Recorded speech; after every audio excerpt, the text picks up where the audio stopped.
Hello guys, welcome back to my channel EC ফ্যামিলিতে তোমাদের সবাইকে স্বাগত। বন্ধুরা, আজকে এখানে আমি জিন্দা কই মাছের রেসিপি নিয়ে এসেছি।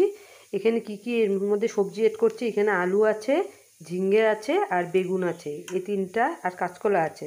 এই চারটা দিয়ে আমি একটা পাতলা ঝোলের রেসিপি নিয়ে এসেছি। এখন কি করছি দেখো। এখন মাছটা ভাজার জন্য আমি এখানে একটু হলুদ অ্যাড করে দিচ্ছি, সামান্য একটু নুন অ্যাড করে দিচ্ছি। এখন এটাকে ভালো করে মেখে নেব। মেখে যে তেল গরম হয়ে যাচ্ছে, এখন তেলের মধ্যে ভেজে নেব। তেলের ফেনা কেটে গেছে, এখন আমি এক এক করে মাছগুলো দিয়ে দেবো।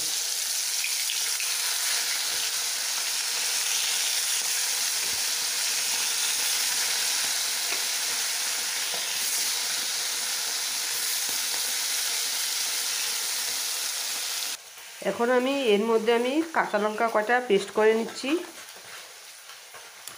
এখানে আদা একটু দিয়ে দিচ্ছি, আর এখানে একটু গোলমরিচ দিয়ে আমি পেস্ট করে আনবো। এই দেখো, কই মাছগুলো আমার ভাজা হয়ে গেছে। এখন এই তেলের মধ্যে আমি একটু পাঁচফোড়ন সম্বাস দিয়ে দিলাম। এই সবজিগুলো দিয়ে দেবো, একটু ভাজা করে নেব।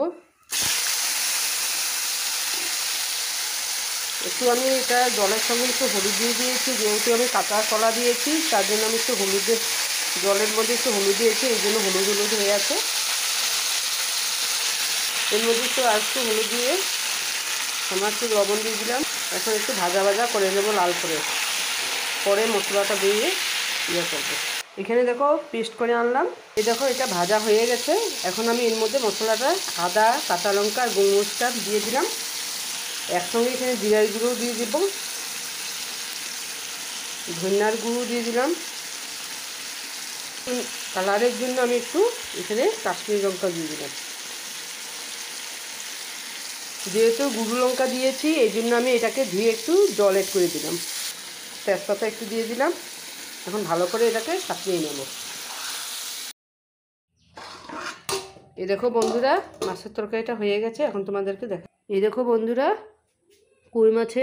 জ্যান্ত কই মাছের পাতলা ঝোল রেডি হয়ে গেছে। ভালো লাগলে লাইক শেয়ার কমেন্ট অবশ্যই করো বন্ধুরা। সবাই সাবস্ক্রাইব করো, লাইক করো। অনেক বহুতে দেখছো কিন্তু লাইকও করছো না, কমেন্টও করছো না। আমি কিন্তু যে কয়টা দেখি সবাইটাই কিন্তু লাইক করছি। একজনের পাশে থেকো বন্ধুরা। বাই বাই বন্ধুরা।